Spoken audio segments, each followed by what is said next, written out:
Assalamualaikum warahmatullahi wabarakatuh. Alhamdulillahirrabbilalamin. Wassalatu wassalamu ala asyrafil anbiya'i wal mursalin. Sayyidina wa maulana Muhammadin wa ala alihi wa sahbihi ajma'in. Amma ba'du. Perkenalkan, nama saya Elma Ayu Pratama, NIM 1088, kelas 1 SDA 8, Prodi PGSD Unismu Jepara. Di sini saya akan menyanggah video tentang pendapat Ustadz Yazid Jawas, yaitu tidak ada bid'ah yang hasanah, semua bid'ah itu dikatakan sesat.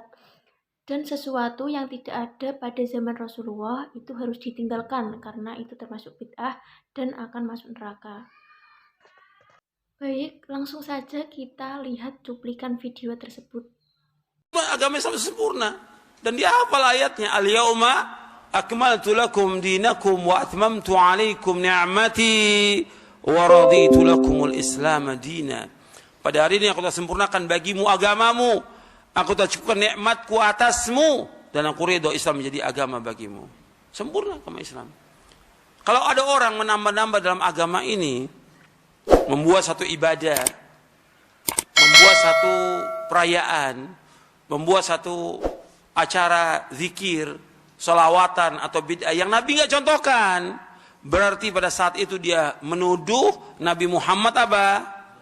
Khianat. Orang yang mengadakan yang baru dalam agama menuduh Nabi Muhammad apa? Khianat. Seolah-olah ada agama yang belum Nabi sampaikan. Jadi, menurut orang Wahabi, sesuatu yang tidak ada pada zaman Rasulullah SAW itu dikatakan bid'ah. Padahal banyak dalil yang tidak ada contohnya. Kenapa kok sampai nggak ada contohnya? Sebab Nabi tidak mencontohkan langsung, karena boleh jadi hal yang dicontohkan teman-teman sekalian tidak cocok antara yang Nabi rasakan dan manusia jalani. Seleranya bisa lain. Contohnya seperti hewan dab di padang pasir. Kalau di sini itu seperti biawak ya. Suatu hari Khalid bin Walid itu tiba-tiba dengan Nabi berjalan dalam ekspedisi militer. Kemudian beliau menombak hewan dab. Ditombak, dibakar, kemudian dihidangkan. Begitu dihidangkan, Nabi tidak makan, hanya melihat saja. Khalid sangat pintar sekali. Beliau ingin memastikan hukum ini, apakah ini dilarang atau tidak, haram atau halal. Kemudian si Khalid ini mengambil hewan dab tadi lalu dimakan. Lalu Nabi hanya mendiamkan Khalid. Dalam hukum fikih ada yang disebut takrir, yaitu ketetapan Nabi pada sesuatu yang tidak beliau melarang dan tidak juga membiarkan. Ini menandakan itu boleh dilakukan. Sebab kalau dilarang pasti Nabi mengatakan jangan makan itu, haram. Tapi ketika Nabi biarkan makan di hadapan Nabi, dibenarkan oleh Nabi sekalipun Nabi tidak makan untuk mencontohkannya. Kata para ulama hadis, kenapa kalau dab itu memang boleh, kok Nabi nggak makan? Persoalannya yaitu Nabi tidak suka dengan makanan dab. Terus kenapa kok Khalid makan? Persoalannya Khalid itu kan jenderal perang, lebih banyak di lapangan daripada di tempat-tempat masyarakat.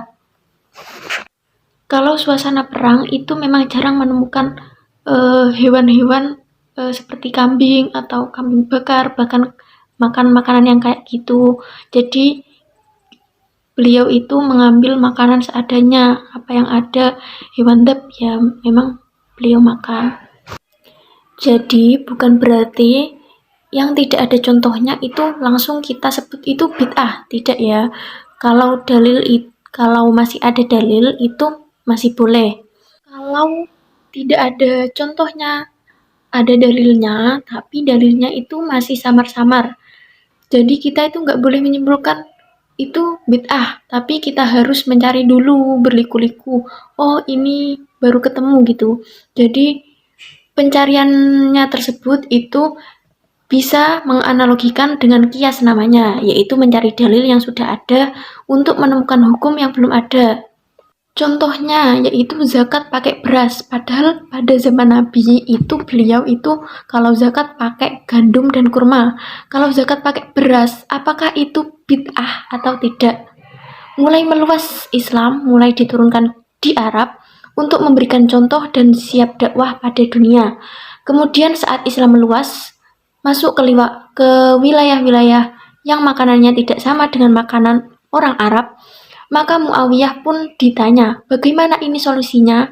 Kata beliau, cerdaskanlah, kurma itu jangan dilihat kurmanya, tapi dilihat itu makanan pokok bagi orang Arab. Jadi, jangan dilihat gandumnya atau kurmanya, tapi lihat itu sama-sama makanan pokok. Jadi, kesimpulannya, kita itu tidak boleh asal menyimpulkan apa yang tidak dicontohkan Nabi itu bid'ah, bukan. Jadi kita harus mencari dalilnya dan sampai berliku-liku sampai menemukan jawaban. Sekian dari saya, kurang lebihnya mohon maaf. Wassalamualaikum warahmatullahi wabarakatuh.